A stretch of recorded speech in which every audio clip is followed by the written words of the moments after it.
Everyone, JP here, and I'm with my friend Zoe Turner in Dubai.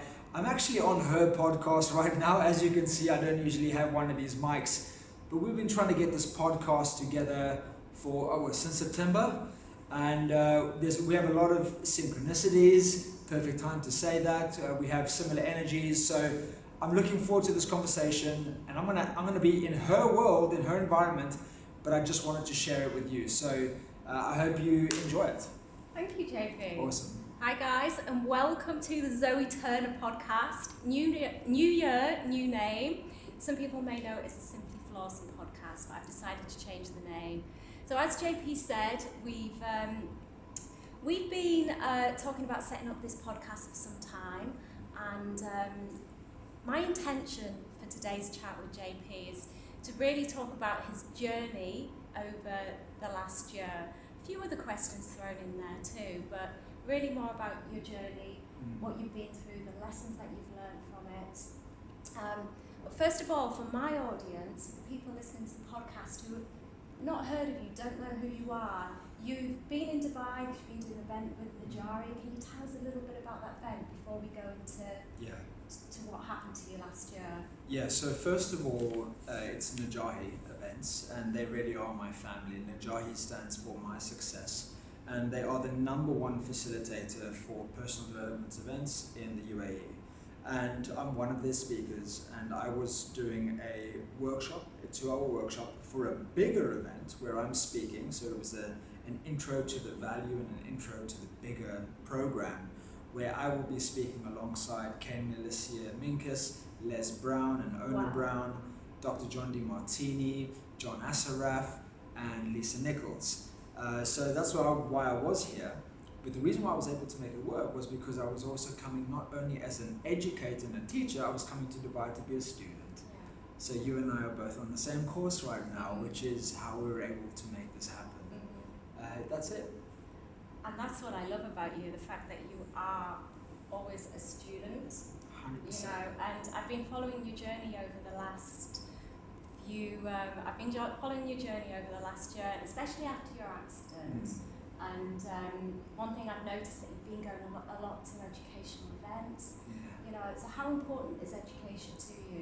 Well, I actually put something on social media the other day, I don't know if you saw it, and I said you're only as good as a teacher as you are a student, or you're only as good a teacher as you are a student. I don't speak that good England. So I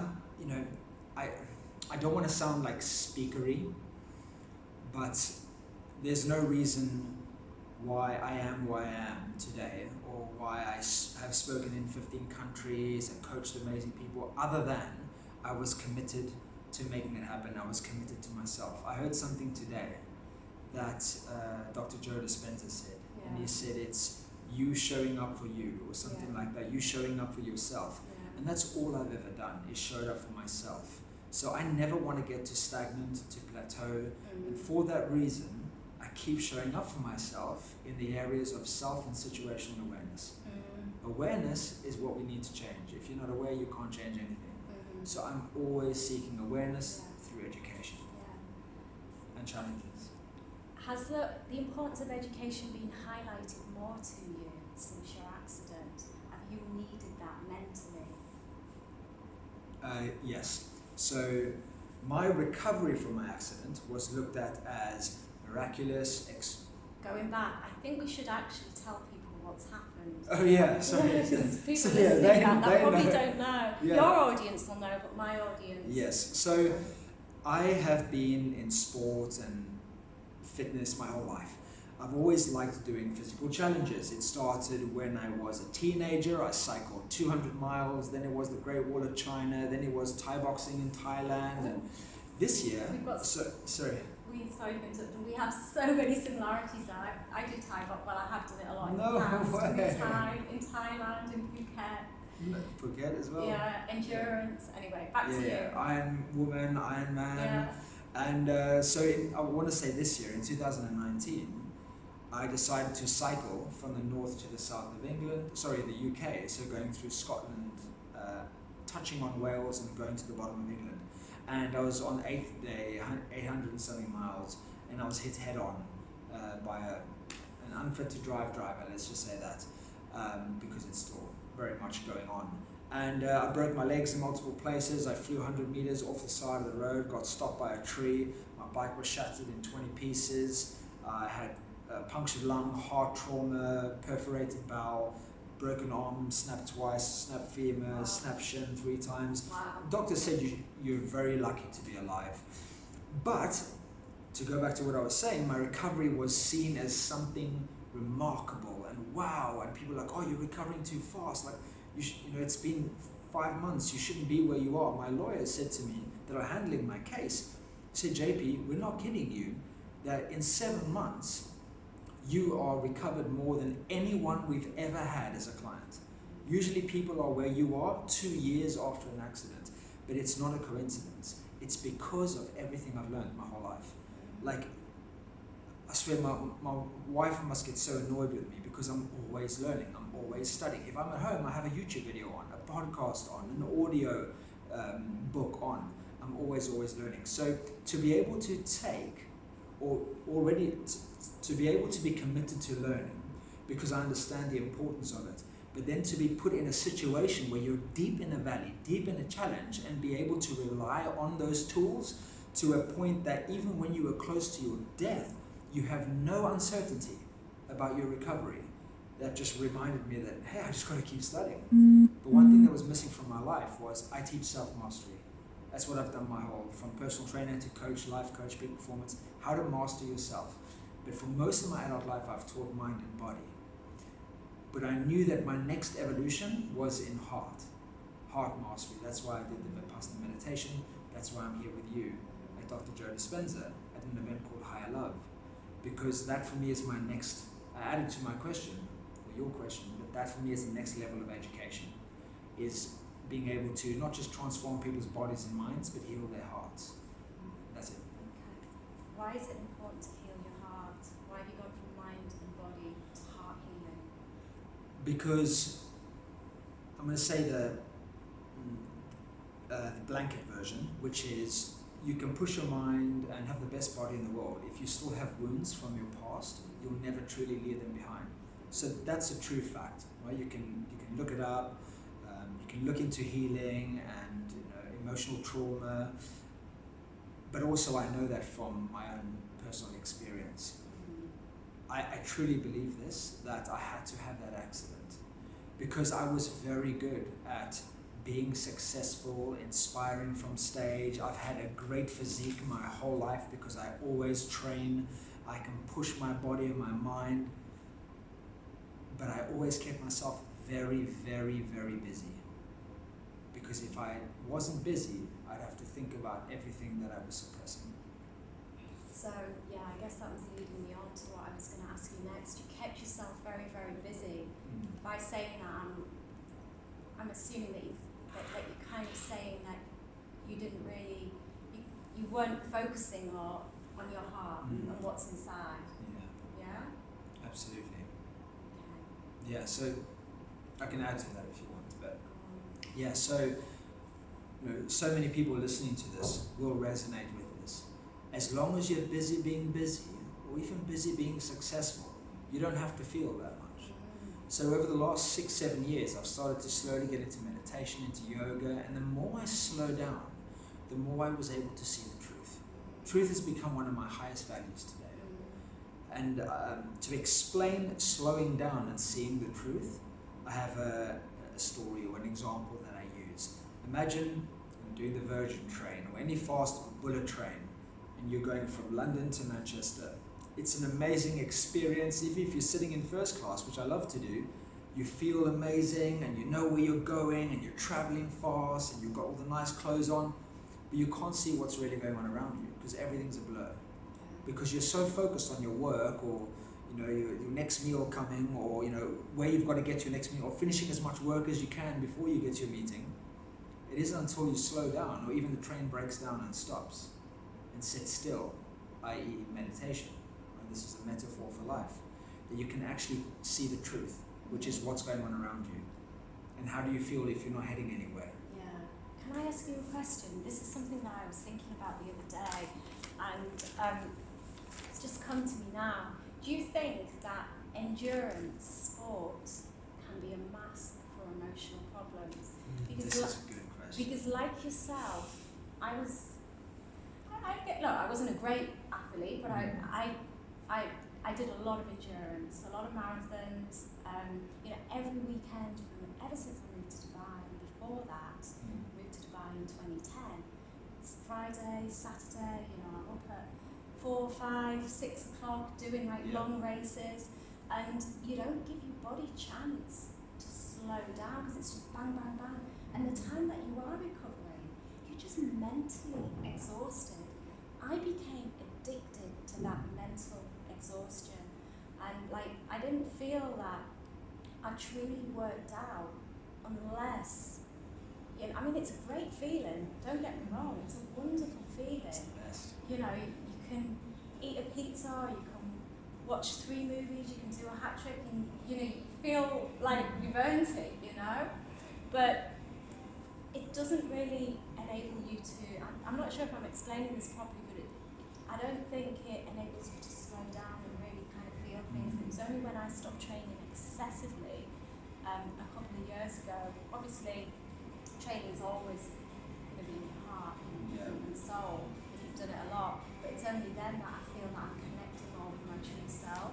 So, you didn't even need to elaborate on that. What you said before was, do you think that endurance sports or any hardcore sports is a way for you masking what's really going on? The answer is it can be. Yes, absolutely.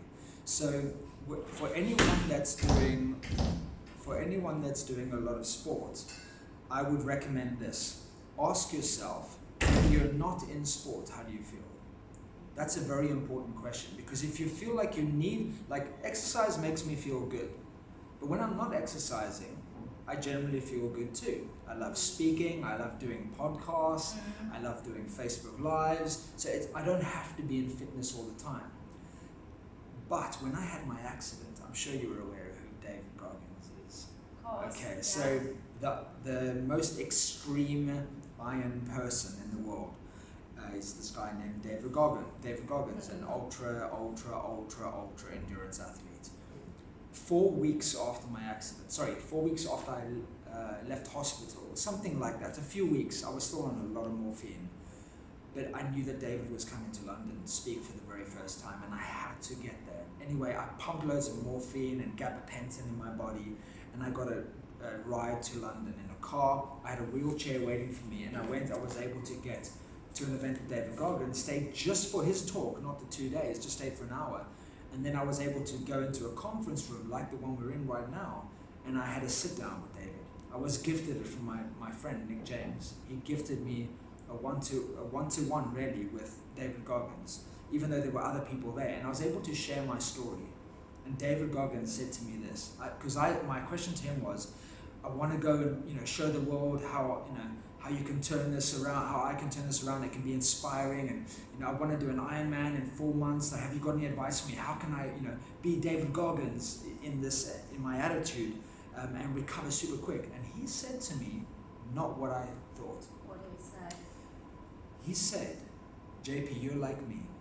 He said, your fuel is fitness. It's your medicine. He said, all these stories about me, the ultra runs, the broken shins, the broken feet, taping my feet to my shins so I could keep running. But what you don't know is between those extraordinary events, I would spend 3 years, 5 years, 6 years, 6 years at one point, not doing anything. So you see me doing these amazing things, but there were times where I couldn't do anything. And he said, let me tell you something. That's who I figured out who I really was. And he said, do this. He said, set challenges, but don't put a date on it. He said, right now, he said, stop taking the medicine. And excuse my language. Can I use David Goggins' language? No? Go on, okay. go on. He said, then you'll see who you really fucking are. And that was like in my throat, because I knew he was right. I've always done this stuff, so let me see who I am. And actually, if David ever watches this, or Nick James ever watches this, or listens to this, I just want to say thank you, because that was the greatest advice that I needed, because it made me slow down and stop and realize that, hey, for me, the next level is growing my heart, not my body, not my mind, And that's all I've been doing this year. And I mean, it's been beautiful. It has been beautiful. And I've changed as a person. So, short answer, it can be a way for people to block out what's really going on. So my question to you as a coach, anyone listening, would be, do you need to feel good? Or do you need to do exercise to feel good? Or do you just enjoy doing it? And if you only feel good when you do exercise, you should really speak to someone about that. Go to an event, see a coach, get a mentor, whatever, because that's a problem. You shouldn't need an experience or an external environment outside of yourself to feel good. I think we are specifically talking more about kind of endurance here, I think, aren't we? So there's like exercise and there's endurance. Like endurance is of, you know, kind of the crazy exercise, isn't it? Yeah, so hours, basically. But I think it's still important to cultivate energy on a daily basis. Oh no, sorry. Maybe a half an hour. Yeah, what I mean is long periods of exercise. Mm-hmm. So like 2 hours of running every day, or 3 hours of swimming, or anything long, and you keep going, because you just want those endorphins to keep, you know, firing up your brain, or or your pineal gland, you know, to keep firing. I'm getting excited. You're just talking about it. Yeah, I do miss endurance. Because it feels. I miss that. For me, it was that mental. You know, my mate used to say to me, I trained with him. I never did comrades, but I used to train with my mate who ran comrades every year. I used to do a long 30k runs with him. And he'd often say to me, Zoe, you could kill at 15k. And I was like, I know. So we'll get to 15k where most people are tired. I'm like, I know, I love it. Yeah, I love it. My second wind comes like 2 hours down the line. Yeah. So, JP. To flip that around, sorry, can I just say, to anyone that has a mental or emotional situation and you want to find a solution, it's get into momentum, get moving. It really works. I'll put my hand up and say, I'm not saying it's healthy, but I'm saying I've got through so much suffering by getting out of my own way and putting my shoes on, metaphorically and literally speaking, and going for a run. It's really fueled me, but you know, it's a short-term fix. You can't do it forever. Yeah, 100%. Dr. Joe says gratitude is the ultimate state of receivership. What are you grateful for today? You! Thank you.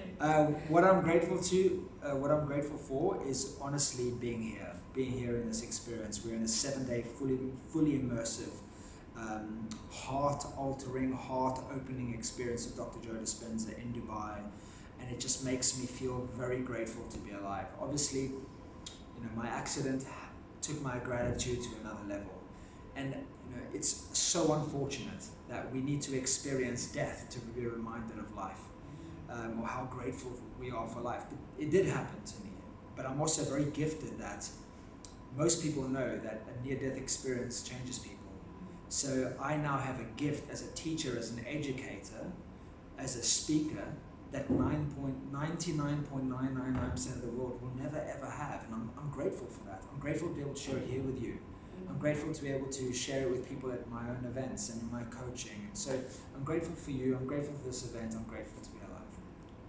It's definitely happened for a reason with you. You know, you were equipped with all of these skills to be able to kind of assist you with your recovery, but it's also, like you say, it's taken your skills to the next level as well. Yeah. And you've already got a platform to inspire, to help others, and you know, for you to share your experience with your audience is going to help so many people. And I think just people watching your journey, you know, like I've watched it on Instagram, like, you know, I think we've felt your pain with you, you know, when you've been trying to get up off your chair and seeing you go to these events, and you know, seeing that you're in a lot of pain, and you know, it's been, you know, it's been kind of, you know, at times it's been uncomfortable watching the pain, you know, probably not as uncomfortable as your situation, but you know, it's so inspiring to see, and to see you come out the other side, but even more so, it's great to see you have that spark, that glint in your eye, you know, which I've seen during this, that smile and that glint, and I don't know, it's just really nice thing to see. Thank you so much. I would say yes, thank you. The reason why have the glint, the smile, my heart wide open is because my life has never been about me. Some people might not even understand that, never mind argue that. But from when I was a kid, 10 years old, I almost went to foster care. We were getting food hampers every Friday from my auntie. I was wearing my older cousin's clothes. My younger brother was wearing my clothes. Like, things were tough. But there was a moment when I was 10 years old that I'll never ever forget. And it was the first moment of me being connected to God or the universe or source. And it was me giving my lunch sandwich from school, a white bread sandwich with strawberry jam in tinfoil, giving it to a homeless man.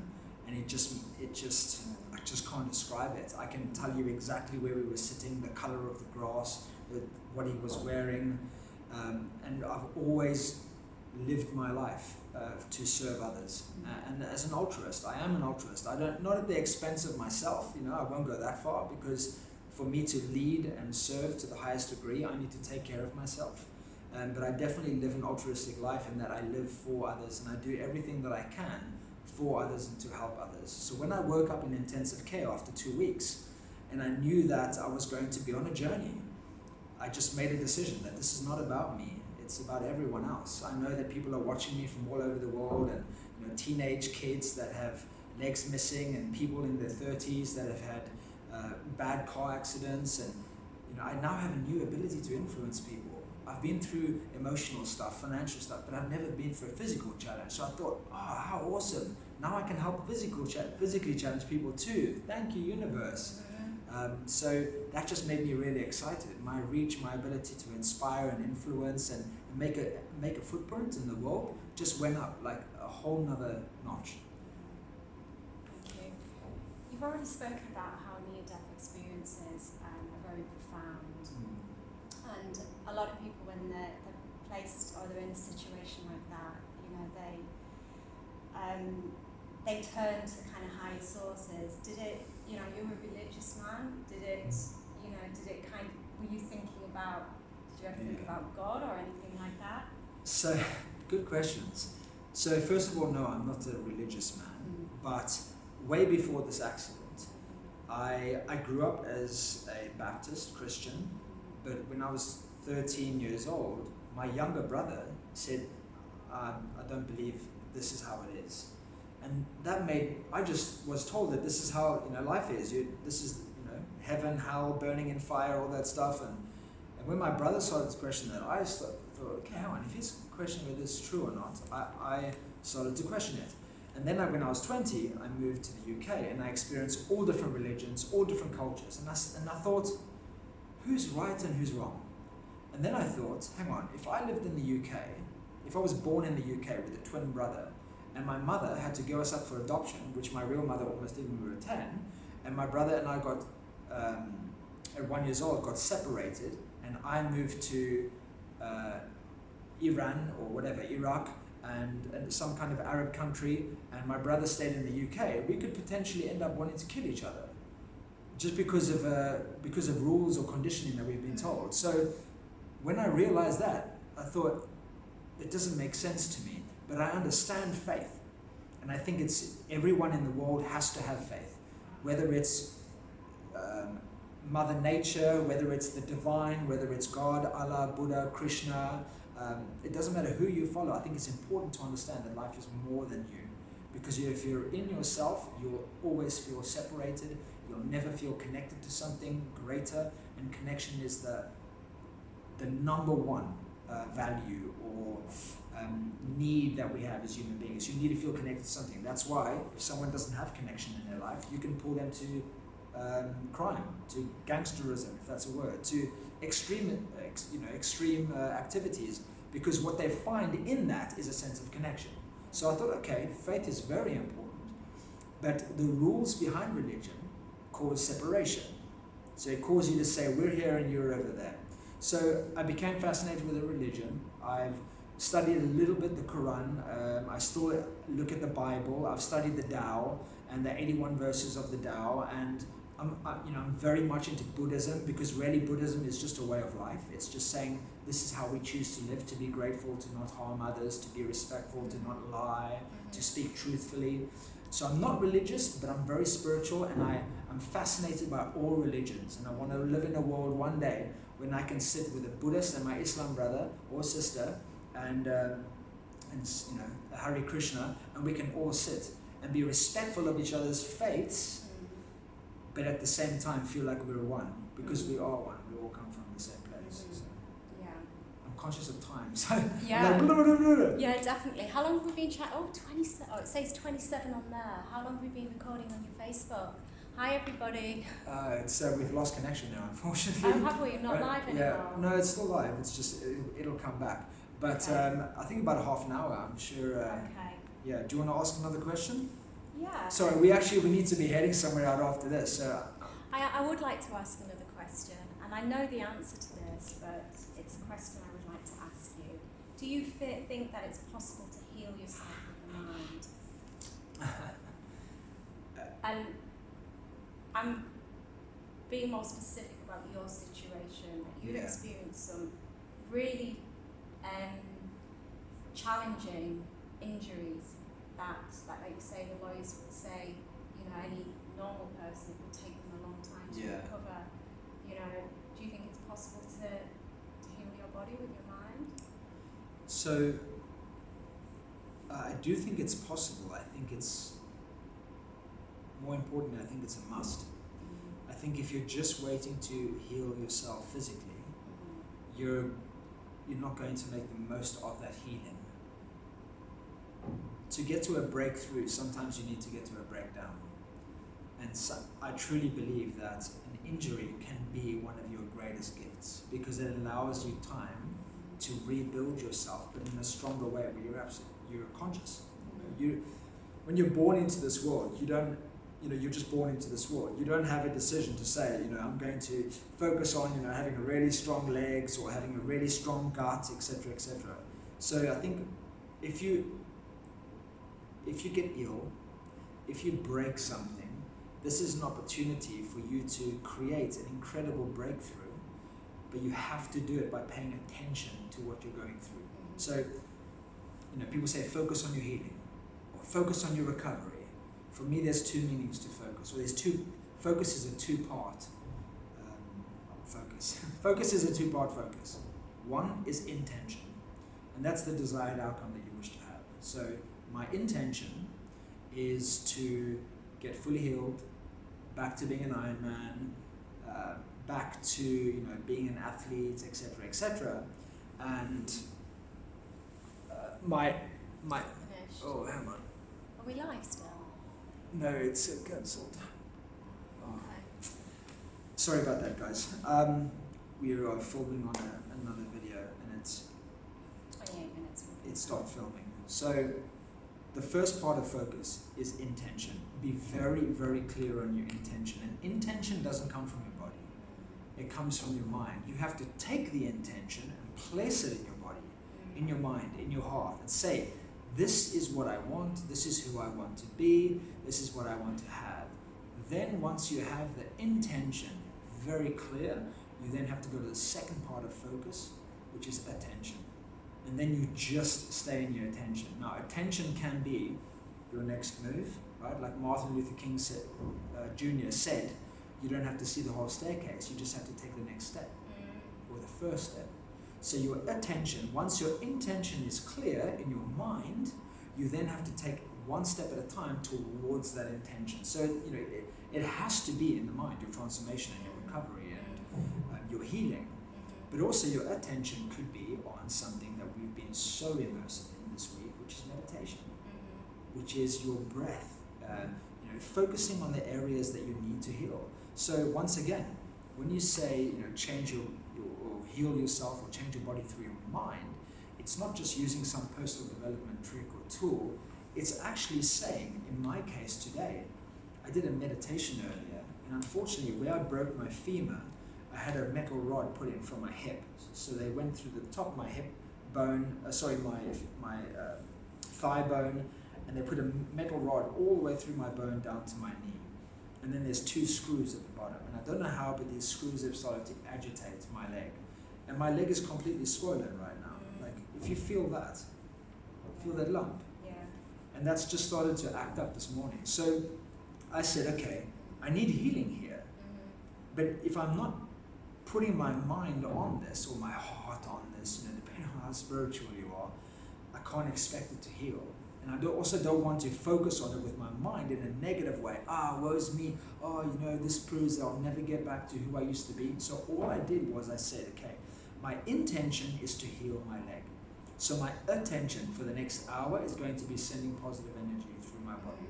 And I can give example after example after example. But the short answer to your question is, you should aim to go into your mind first to heal your body, or your heart, or your emotions, or your wounds. And then you should say, okay, what is my desired outcome for my healing?